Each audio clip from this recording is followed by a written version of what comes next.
അങ്ങനെടാ അത് പൂവെന്നാ നിനക്ക് മനസ്സിലായേ? എൻ്റെ അച്ഛാട്ടോ. ഓഹോ.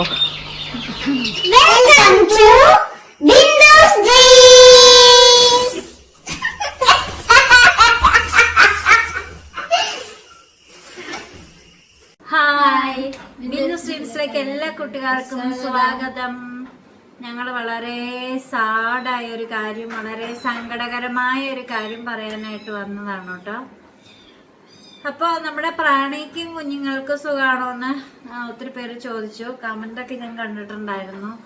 പ്രാണി പ്രസവിച്ചത് അവൾ പ്രഗ്നൻ്റ് ആയിട്ടിരിക്കുന്ന സമയത്ത് പ്രാണിയോട് ഞാൻ ചോദിച്ചു, എടി ഒരു കുഞ്ഞിനെ എനിക്ക് തന്നിട്ടോടി എന്ന് പറഞ്ഞേ. അതുകൊണ്ടാണ് ഞാൻ ഇടയ്ക്കിടയ്ക്ക് ഇങ്ങനെ ചോദിക്കുമായിരുന്നു. അതുകൊണ്ടാണെന്ന് തോന്നുന്നു പ്രാണി പ്രസവിച്ചപ്പം എന്നോട് വന്ന് പറഞ്ഞുമില്ല. അവളിതേ പൊക്കത്ത് കയറിയാം, ഒരു ചെറിയ റൂം പോലെയുണ്ട്, അവിടെ കയറി അവൾ പ്രസവിച്ച് 3 കുഞ്ഞുങ്ങളുണ്ടായി. ചൂടെന്ന് വെച്ചാൽ കഠിനമായ ചൂട് കാരണമാണെന്ന് തോന്നുന്നു അതിൽ 2 കുഞ്ഞുങ്ങൾ ചത്തുപോയി. 2-3 ദിവസം ഉണ്ടായി കഴിഞ്ഞ ഒരാഴ്ച കഴിഞ്ഞാണോ, 2-3 ദിവസമൊക്കെ കഴിഞ്ഞല്ലേ? അതറിയും. നല്ല കുഞ്ഞുങ്ങളായിരുന്നു. ഒരു കുഞ്ഞുണ്ട്. അങ്ങനെ നമ്മൾ ആ കുഞ്ഞിനെ എടുത്തിട്ട് നമ്മൾ ആ ടേബിളിൻ്റെ അടിയിലേക്ക് വെച്ചു. ഇരിക്കാനും കിടക്കാനും നല്ല കട്ടിൽ പോലെ സൗകര്യങ്ങളൊക്കെ ഉണ്ടാക്കി കിടത്തി. ഫാനാണെങ്കിൽ അവളിലേക്ക് തിരിച്ചൊക്കെ വെച്ച് നല്ല തണുപ്പൊക്കെ അടിച്ച് കിടത്തിയിട്ട് അവൾ എന്ത് ചെയ്തു, അവൾ ആ കുഞ്ഞിനടുത്ത് വീണ്ടും മുകളിലേക്ക് പോയിട്ടുണ്ട്. ഇനിയിപ്പോൾ എന്തരാവോ എന്തോ ഒന്നും അറിയാൻ പാടില്ല. പിന്നെ കഴിഞ്ഞ ദിവസം നമ്മൾ വീഡിയോ എടുത്തോണ്ടിരുന്നപ്പോൾ ഒരു ചങ്ങാലേറിയാൻ വന്നത് കണ്ടിട്ടുണ്ടായിരുന്നില്ലേ? അവൻ ഇതിലെല്ലാം കറങ്ങി നടക്കുന്നുണ്ട് കേട്ടോ. നമ്മുടെ കോഴിക്കുഞ്ഞുങ്ങളല്ല എന്താണെങ്കിലും ഇച്ചിരി വലിയ കുഞ്ഞുങ്ങളായതുകൊണ്ട് അവൻ എടുക്കാൻ പറ്റത്തില്ല. കഴിഞ്ഞ ദിവസം 2 ഗിനിക്കോഴി കുഞ്ഞുങ്ങളെ കൊണ്ടുവന്നു. ലോങ് വീഡിയോയിൽ കാണാൻ പറ്റും, അതായത് ഇന്നലെ ഇട്ട ലോങ് വീഡിയോയിൽ അതിൽ കാണാൻ പറ്റും ഗിനിക്കോഴി പറന്നു പോയത്. അഴിച്ചു വിട്ട വഴി ഗിനിക്കോഴി ഷൂ എന്നും പറഞ്ഞിട്ട് ആരസൂട്ടം പോയി കാലിലെ കെട്ടൊക്കെ അങ്ങ് അഴിച്ച വഴി ഗിനിക്കോഴി പോയ വഴി പുല്ല് മുളച്ചില്ല. ഒരെണ്ണത്തിനെ അതുകൊണ്ട് നമ്മൾ കൂട്ടിലിട്ട് അതിൻ്റെ ചിറകിൻ്റെ ഭാഗത്ത് കുറച്ച് പറക്കാതിരിക്കാൻ വേണ്ടി കുറച്ച് ഭാഗം നമ്മൾ കട്ട് ചെയ്തിട്ടുണ്ട്. അപ്പം നമ്മൾ യൂട്യൂബിൽ ഒത്തിരി വീഡിയോസൊക്കെ കണ്ടപ്പോൾ ഗിനിക്കോഴി വലിയ കോഴിയാണെങ്കിലും ഇങ്ങനെ പറന്ന് ഒത്തിരി ഉയരത്തിലേക്ക് പോകും. അപ്പം നമുക്കതറിയത്തില്ല, ഞാൻ വളർത്തിയിട്ടില്ല, ഞാൻ ഇതിനിങ്ങനെ നടക്കുന്നത് എവിടെയൊക്കെയാ നടക്കുന്നത് കണ്ടിട്ടുണ്ട്. ഇതിങ്ങനെ കാട് കയറി നടക്കുന്ന കാട്ടുകോഴി മോഡലാണെന്ന് തോന്നുന്നു. അപ്പം ഈ വേറെ നോർത്ത് ഇന്ത്യൻസിലെ ഈ ട്രൈബൽസിൻ്റെ ഒക്കെ ഇടയിലൊക്കെ കണ്ടുവരുന്ന കോഴിയായത് കൂടുതലായിട്ടും. അപ്പം എനിക്ക് തോന്നുന്നു അവിടുത്തെ ഒരു കാട്ടുകോഴി വർഗത്തിൽ പെട്ട ഒരു കോഴിയാണെന്ന് തോന്നുന്നു. അപ്പം അങ്ങനെയുള്ള കരിങ്കോഴി അങ്ങനെയുള്ള കോഴിയാണ് കേട്ടോ. രാജസ്ഥാനിലെ ആണെന്ന് തോന്നുന്നു. കാട്ടുകോഴി വർഗത്തിൽപ്പെട്ട ഒരു കോഴിയാണ് കരിങ്കോഴി. അതുപോലെയുള്ളതാണ് ഈ ഗിനിക്കോഴി. അതുകൊണ്ടായിരിക്കും ഈ സാധനം ശരിക്കും പറക്കും. നമ്മുടെ മയില് പറക്കും പോലെ. ആഴ്സ് അന്തം വിട്ടുപോയി. ആഴ്സ് അതിനെന്തൊരു ഡയലോഗും പറഞ്ഞു. ഞാനോർത്ത് കുഞ്ഞല്ലേ നിങ്ങൾ ആ താറാവിന്റെ കൂടെ നടന്നോ വളർന്നോളൂ ഓർത്തട്ടെ, അവിടെ അഴിച്ചു വിടാന്ന് പറഞ്ഞു. അഴിച്ച് കാലില് കെട്ടഴിഞ്ഞത് സ്വതന്ത്രനായി എന്ന് അറിഞ്ഞു വഴിയിൽ ഒറ്റ പറക്കല് പറന്നിത് ആ കമ്പി ചാരി വെച്ചിട്ടുണ്ട്. വിറകുവര മേഞ്ഞ കമ്പിയ അതേ പോയി കേറിയിരുന്നു അല്ലടാ. നിലത്തേക്ക് ആടി. അപ്പൊ ഞാൻ എടുത്ത് നിലത്ത് വീണല്ലോ, ഇനിയിപ്പൊ എടുക്കാൻ പറ്റുമായിരിക്കും, ഓടിപ്പോയി എടുക്കാന്ന് ഓർത്ത് അങ്ങോട്ട് ഇറങ്ങിയ വഴി ഒരു ഒറ്റ കണ്ടില്ല. എവിടെയാണ് ഞാൻ പറഞ്ഞ അതിന്റെ ചോട്ടിലുണ്ടാ പ്ലാവ് കൊട്ടാതിരിക്കുവായിരുന്നു. പതുക്കെ പോയി എടുക്കാൻ. എടാ തല ഇങ്ങനെ കരിയിലയുടെ ഉള്ളിൽ തള്ളിക്കയറ്റി വെച്ചോണ്ടിരിക്കുവാ. കരിങ്കോഴി ഇതുപോലെയാ. അപ്പുറത്തെ വീട്ടിലെ ചേട്ടന്റെ കരിങ്കോഴി പൂവൻ, ആ പൂവി തുടങ്ങി അങ്കമാലൊക്കെയുള്ളൊരു പൂവനാ. അവൻ അപ്പുറത്തെ പറമ്പിലേക്ക് ചാടി. ഞങ്ങള് നോക്കി നിൽക്കുമ്പോഴാണ് അവൻ ചാടിയത്. എത്തില പോയെന്ന് കണ്ടില്ല. പറമ്പ് മുഴുവൻ ഞങ്ങള് നോക്കി. റബ്ബർ തോട്ടത്തിലെ എല്ലായിടത്തും കമ്പടിച്ച് നോക്കി. ഇവനെ കണ്ടില്ല. ഇവൻ എവിടെ പതുങ്ങിയിരുന്നു, എങ്ങനെ ഇരുന്നെന്ന് അറിയത്തില്ല. എന്നിട്ട് ഞങ്ങൾ കയറിപ്പോന്ന് ഒരു അരമണിക്കൂർ കഴിഞ്ഞപ്പോൾ ഇവൻ നല്ല കൂസല് അന്യം ഇങ്ങനെ നടക്കുവാണ്. യാതൊരു കൂസലും ഇല്ല, ഇങ്ങനെ നടക്കുകയാണ്. അപ്പം അതുപോലെ ഈ കുഞ്ഞിനെ കിട്ടുമെന്ന് ഓർത്ത് ഇത് ചാടിയ വഴി ഞങ്ങൾ ചെന്നു. ഇറങ്ങിയ വഴി ഒരു ഒറ്റ പറക്കല് താഴത്തെ വീട്ടിലെ ആ ചേച്ചിയുടെ വീടിൻ്റെ അങ്ങോട്ട്. അവിടെ ചെന്നിട്ട് പിന്നെ ഞങ്ങൾ 5-6 പേര് നോക്കിയിട്ടും ഈ സാധനത്തിനെ കണ്ടില്ല. ഭയങ്കര സങ്കടമായിപ്പോയി. 350 രൂപ ഒരു കോഴിക്കുഞ്ഞിന്, ഇത്രയേ ഉള്ളു. എന്നാ വലിയ മറ്റേ ഗിനിക്കോഴിക്ക് 450 രൂപയ്ക്ക് പറഞ്ഞത്, അന്നത് വാങ്ങിയില്ല. എന്നാ തിരിച്ചു വരുമ്പോ അവിടെ കയറി വാങ്ങാന്നോർത്ത് 2 എണ്ണത്തിന് അവിടെ നിന്നും എടുക്കാലോന്നോർത്ത് വന്നതാ. അന്നേരം അവിടെ തീർന്നു പോയെന്നും പറഞ്ഞു. ആരായി അവസാനം ഒരു ഗിനിക്കുഞ്ഞ് നമുക്കുണ്ട്. എന്നാ പിന്നെ അടുത്ത് ഇത് പോവത്തില്ല. അപ്പൊ രാത്രിയിലും അതിനുശേഷം ഞങ്ങള് തറവാട്ടിലൊക്കെ പോയിട്ടുണ്ടായിരുന്നില്ലേ, അപ്പം ഇത് കരയുന്ന ഒച്ച അപ്പുറത്തെ വീട്ടിലെ ചേട്ടൻ കേട്ടെന്നാ പറഞ്ഞ്. അന്നേരം ആരും ഇല്ല. അപ്പൊ നമ്മളിങ്ങനെ ഉണ്ടായിരുന്നെങ്കിൽ നോക്കായിരുന്നു എന്ന് പറഞ്ഞു. അത് ആ കാടിന്റെ ഇടയ്ക്ക് പള്ളയുടെ ഇടയ്ക്കൊക്കെ കയറി അതവിടെ ഒളിച്ചിരിപ്പുണ്ടായിരുന്നു. പിറ്റേന്ന് ഞാൻ രാവിലെ എഴുന്നേറ്റ് വന്നപ്പോഴും ഇതിന്റെ സൗണ്ട് ഞാൻ കേട്ടു.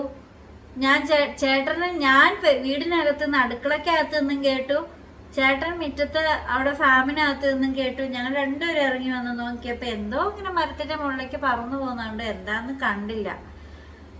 അങ്ങനെ അതൊക്കെ കഴിഞ്ഞു. അതിനുശേഷം ഞാൻ പല്ല് തേച്ചുണ്ട്. ആ സൈഡിൽ നിന്നപ്പം ഇതുപോലെ അങ്ങ് ഏറ്റവും താഴെ ഇത് പറന്നു പോയി ചാടി വീണ സ്ഥാനത്ത് ഒരു പക്ഷി ഇരിക്കുവാണ്. ഇരുന്നെന്തോ ഇങ്ങനെ എന്തോ കൊത്തി തിന്നു എന്തോ ചെയ്തോണ്ടിരിക്കുക.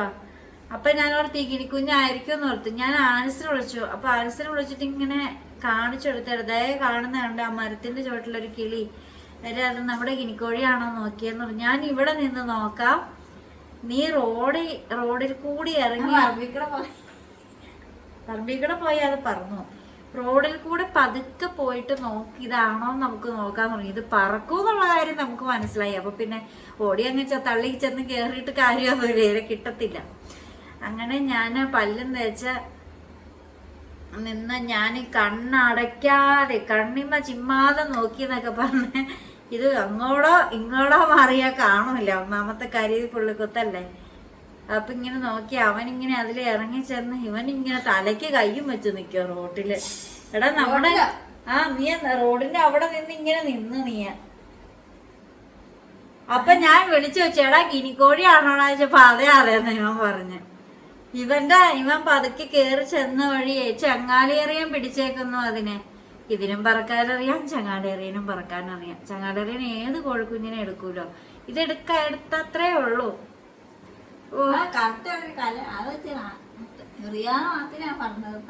വെയിറ്റ് അല്ലേ. അതിനുശേഷം ആൻസ് കയറി ചെന്ന വഴി ഇതിനെ എടുത്തോണ്ട് ചങ്ങാലേറിയൻ പറന്നു. പറന്നു കഴിഞ്ഞ് ഇവ പിന്നെയും പുറകെ ചെന്ന് കഴിഞ്ഞപ്പോഴത്തേക്ക് ചെങ്ങാലേറിയൻ എന്റെ കണ്ണ് ഞാൻ അടയ്ക്കടില്ല, ഞാൻ അതുപോലെ നോക്കുക. അപ്പൊ ആൻസ് പറഞ്ഞു അതേന്ന് പറഞ്ഞോണ്ടേ ഞാൻ ജീവനോടെ കിട്ടുമെന്ന് ഓർത്തെ. പക്ഷെ ചെങ്ങാലേറിയൻ പറന്ന വഴി ഇതിനെ താഴേക്ക് ഇട്ടു. ഇതിനെ താഴേക്ക് ഇട്ടിട്ട് ചെങ്ങാലേറിയൻ തന്നെ ഒറ്റയ്ക്ക് ആ മരത്തിലേക്ക് പറന്നത്. അപ്പൊ ഞാൻ ആൻസറോട് എടാ താഴേക്ക് ഇട്ടു, അത് ചെങ്ങാലേറിയൻ ആ പക്ഷി തന്നെയാ പറന്നു പോയേക്കുന്നത്, നീ താഴെ നോക്ക് അവിടെ ഉണ്ടെന്ന് പറഞ്ഞു. ഇവൻ പിന്നെ മരത്തിന്റെ മുകളിലേക്ക് നോക്കുവോ. ഇവന് വിശ്വാസം ഇവനേക്കാളും കാഴ്ച എനിക്കുണ്ടെന്ന് എനിക്ക് മനസ്സിലായി. എന്റെ കണ്ണാടി പോലും ഇല്ലായിരുന്നു, എന്നിട്ട് പോലും ഞാൻ കണ്ട്. എന്നിട്ട് നോക്കി അവനെ അവിടെ നിർത്തി. അവൻ നോക്കി കഴിഞ്ഞപ്പോഴത്തേക്കും നമുക്ക് ഗിനിക്കോഴി കുഞ്ഞിനെ കിട്ടി, പക്ഷെ തലയില്ലാണ്ടാ കിട്ടിയെന്ന് മാത്രമേ ഉള്ളൂ. ഇത്രയും ഭാഗം ഉണ്ടായില്ല, ഇത്രയും ഭാഗം ഉണ്ടായി വടി പോലെ ഇരുന്നു അല്ലേ. സോഫ്റ്റ് ആയിരുന്നോ? കൊന്നിട്ട്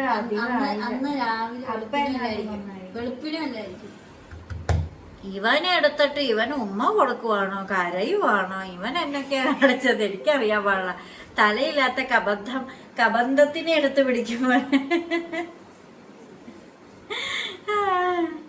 നീ കരയുവാണോ? ഇവനെടുത്തോണ്ട് വന്ന് നിന്നിട്ട് അതിനെ അടക്കമൊക്കെ ചെയ്ത് ഇവന് സങ്കടമായിപ്പോയി, ഭയങ്കര വിഷമായിപ്പോയി. അതുകൊണ്ട് ഇനി ഗിനിക്കോഴി കുഞ്ഞുങ്ങളെ കുറിച്ച് ആരെങ്കിലും ചോദിക്കുവാണെങ്കിൽ നമ്മളിത് പറയാന്നോർത്തിട്ട് വന്നതാണ്. അപ്പം നമ്മളെ അനുസരിക്കാതെ നമ്മൾ പറയണത് കേൾക്കാതെ അത് അതിന്റെ പാട്ടിന് പറന്നു പോകേണ്ടുന്ന പ്രായമാണോ? അല്ല. അപ്പം മക്കളാണേലും അങ്ങനെയാ, മാതാപിതാക്കൾ പറയുന്നത് കേൾക്കാതെ അനുസരിക്കാതെ അവരുടെ തന്നിഷ്ടത്തിന് പോയിട്ടുണ്ടെങ്കിൽ ഇതുപോലെ ഏതെങ്കിലും ആപത്തിൽ ശത്രുക്കളുടെ കയ്യിലൊക്കെ പെട്ട് ഇതുപോലെയുള്ള അവസ്ഥയൊക്കെ വരും. നിനക്കും ഇത് കാണുന്ന കൊച്ചു മക്കൾക്കും ഒക്കെ ഒരു പാഠമാണ്. നമ്മൾ അനുസരിക്കേണ്ട പ്രായത്തിൽ മാതാപിതാക്കൾ പറയുന്നത്, മുതിർന്നവർ പറയുന്നത്, അധ്യാപകർ പറയുന്നതൊക്കെ അനുസരിക്കണം. അവരെ ധിക്കരിച്ചുകൊണ്ട് അതല്ല ഇതല്ല ഇതാണ് ശരി എന്നൊക്കെ ചിലപ്പോൾ നമുക്ക് തോന്നാം. നിങ്ങൾ പറയണതല്ല ശരി, ഞാൻ ഇങ്ങനെയാ, ഞാൻ അവിടം വരെ പോയുള്ളൂ, ഞാൻ ഞാൻ പറയാതെ പോയെങ്കിലും ഞാൻ ഇവിടം വരെയല്ലേ പോയുള്ളൂ, ഞാനിത് എവിടെ തന്നെ ഉണ്ടായിരുന്നില്ലേ, കാണാൻ പാടില്ല, ഇങ്ങനെയൊക്കെ പറഞ്ഞാലും മാതാപിതാക്കളോ മുതിർന്നവരോ അധ്യാപകരൊക്കെ പറയുന്നത് കേൾക്കാതെ തന്നിഷ്ടത്തിന് പോയിട്ടുണ്ട് എങ്കിൽ നമ്മൾ എന്താണെങ്കിലും അബദ്ധത്തിൽ പോയി ചാടും. ആ ഗിനിക്കോഴി കുഞ്ഞിന്റെ അവസ്ഥ വരും. മനസ്സിലായോ? ആൻസൂട്ടനും അതൊരു പാഠമാണ്. അപ്പോൾ ഇനി ഒരു കുഞ്ഞുണ്ട്, അത് പെടക്കുഞ്ഞ ചത്തുപോയത്. ഇനി ഉള്ളത് പെടക്കുഞ്ഞ്, ഇനി ഉള്ളത് പൂവക്കുഞ്ഞ്. പെടക്കുഞ്ഞ് ചത്തുപോയി. പിന്നെ ഇതാണ് നമ്മുടെ വീട്ടിൽ നടന്ന സാഡായ കുറച്ച് കാര്യങ്ങൾ. വളരെ സങ്കടകരമായിട്ട് തോന്നി. അത് ഉണ്ടായിരുന്നെങ്കിൽ അത് ഇവിടെ നിന്ന് പോകത്തില്ല. കാരണം മറ്റതിൻ്റെ ഇണക്കുഞ്ഞ് ഇവിടെ ഉണ്ട്, അതിൻ്റെ സൗണ്ട് കേൾക്കാം.